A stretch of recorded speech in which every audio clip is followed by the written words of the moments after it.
Welcome to another episode of Sequeled Guys. I am James. My name is Blaise. And this week, you guys were very kind and awesome to challenge us to do The Cabin in the Woods, the awesome movie that brought Drew Goddard into the radar and also pushed Josh Whedon into bigger fan bases as well, too. Mm-hmm. Just further establish that, like, yeah, we trust Josh Whedon. Not all the time. Josh or Joss? Joss.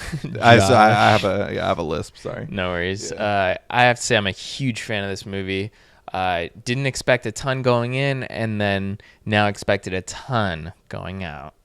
Yeah, this is definitely a movie that I wasn't really necessarily excited for from the trailer. Nobody really knew what it was, but it was actually one of the most fun experiences I ever saw. I remember we saw it. It was like a super packed preview screen where it was sold out, and it was just such a fun movie. And I honestly tried to do a sequel, guys. I just couldn't, though. But I'm breaking the rules, like with your Baby Driver video a couple weeks back. Mm-hmm.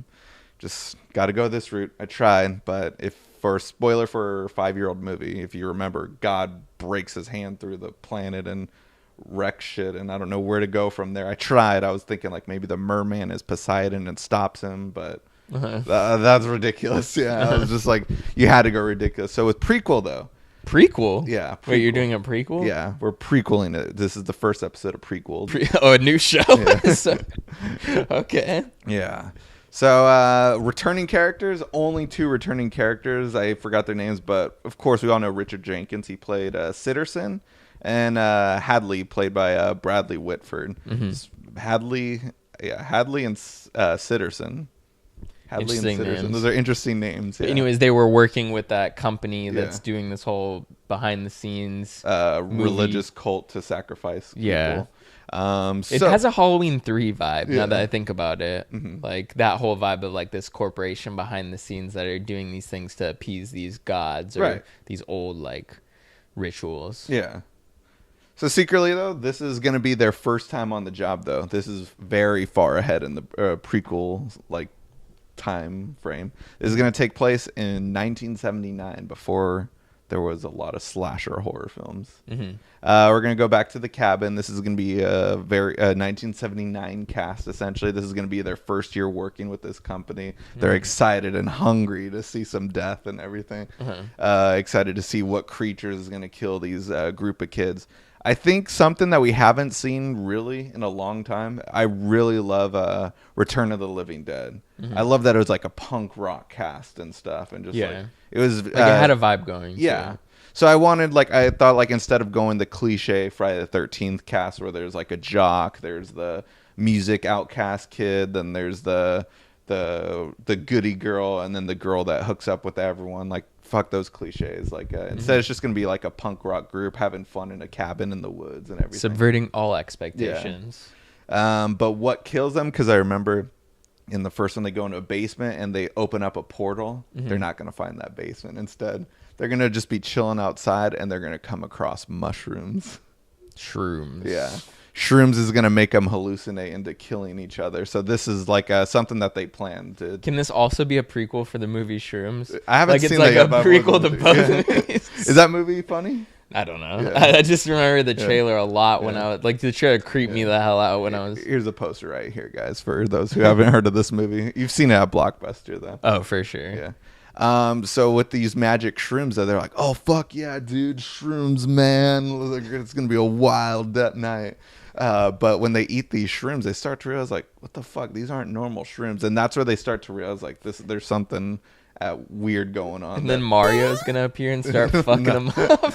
No, just like they're going to start seeing creatures, but their creatures are actually there. But the shrooms essentially are supposed to make them hallucinate and kill each other.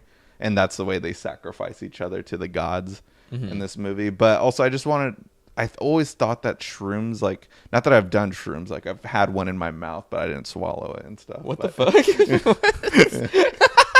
That's my Bill Clinton. I puff, but I didn't inhale. Not that I've done shrooms, but I've had one. How did it get in your mouth? I didn't swallow it, though. Someone put it in my pizza, and I was just like, I did not swallow it, though, after I found out what it was.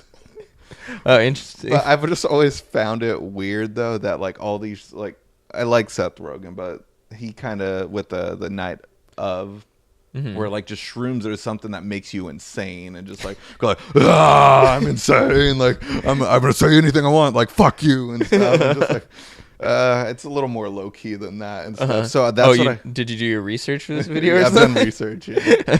I want the punk rockers. They know what shrooms do, and they're just like, this is fucked up. Like there's something weird going on. So do you turn into the Seth Rogen shroomed out version? Like no, when they eat these like weird mushrooms that aren't magic mushrooms, they could be mystical mushroom. They start to realize that there's just like, why am I seeing all this weird shit? We've never experienced this before, and they turn into like Scooby-Doo detectives, or it's like, oh, what the fuck's going on here? Like sort of like, I found a clue, guys, and just like eventually they find their way down there and stuff. Like only like one person dies like the whole movie. They're actually really smart punk rocker drug addicts. Can they have a lot of crazy like jokes where it be them like connecting a lot of shit? Like, well, I saw this one like fucked up nail on the house that led to this led to like a black dynamite kind of leads to this shit. Then like that means that this is a sacrifice to the gods. Yeah. Like what the? I also thought it would be funny too, though, just because it takes place in 1979. They don't have any movie references like Friday the 13th to know not to go into those places. So they essentially could,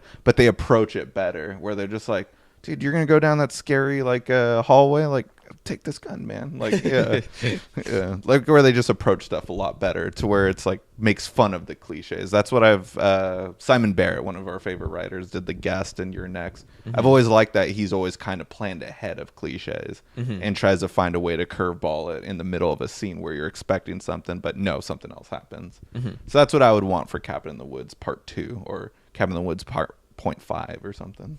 So you have my premise with where I'm going, but I really want these punk rock kids to be pretty smart and eventually find out that there's a company, Weird at Bay. They eventually find a way to this elevator that goes way down underneath the cabin. And I want them to, just like all the people working, I want Sitterson and Hadley freaking out and just like, we need to release all the monsters on them. Like, we can't let them escape and figure things out.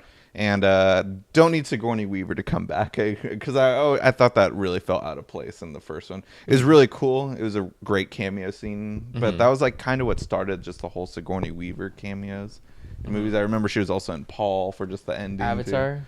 Isn't she in Avatar? She is in Avatar just for like the first like 30 minutes, maybe longer, just because it's a 3-hour movie. But yeah, I don't think it really needs a cameo, but I think you could just keep it with Richard Jenkins kind of eventually like freaking out. They eventually find their way to Sitterson and Richard Jenkins' character.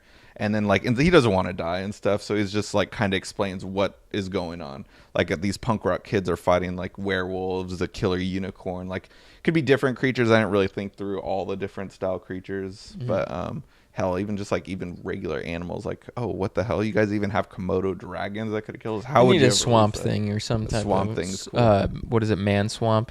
What's man thing? From Marvel Cinematic Man Universe. swamp? Yeah. Swamp nuts. Yeah. So he just doesn't want anything to happen, and the punk rock kids you find out are just humble. There's like, yeah, man, I got a kid out there in the world. I'm not gonna let them die just for like I'll sacrifice myself and everything. So all of them are actually humble. One of them doesn't, and then like that's one of the friends actually ends up killing that friend. Just like, guys, we have to do this and stuff, and that's how it ends. They all kill themselves for the better humanity. Really dark. Yeah, compared to the first one where they're just like fuck the world, but this one I think like, that might be a prequel and a franchise ender right there.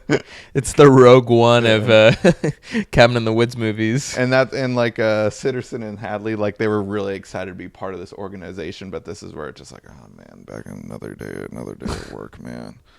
Gotta try to sacrifice these kids. Like this is tough, man. Yeah. Interesting. So I mean, yeah, it happened. Yeah. You prequeled Cabin in the Woods. Yeah. It feels like a prequel. It's definitely, I don't think it's going to be better than the first one, but I feel like this is... it's not going to be better than How dare you? You always say that. Yeah. But, I feel like it's a good movie. Yeah. Yeah. I want it to be a fun Return of the Living Dead movie. Yeah. Yeah, I guess. Yeah. Where would you have gone? I recommend anyone just going to check out Return of the Living Dead. That's about all I have to say. Well, Joss Whedon would help write it, though, right? the original. Yeah. Was 2 good? Return of the Living Dead 2?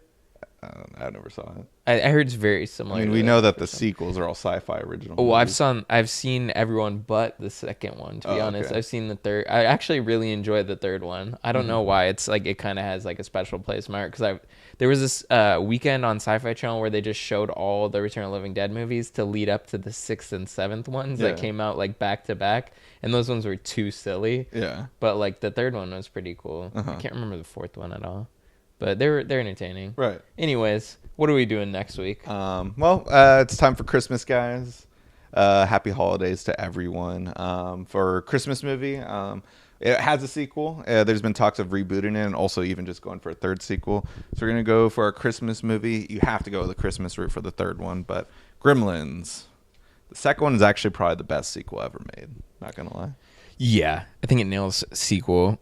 And I'm excited to see where I could take Gremlins. I'm probably going to go, being that this is a sequel, I'm going to try and take the route of making a third Gremlins movie to close out the trilogy. So I'll be having to do my homework and watching Gremlins 1 and 2 to make that. So get ready. Brush up on your Gremlins, guys, because next week we're talking Gremlins 3 in preparation for the holidays.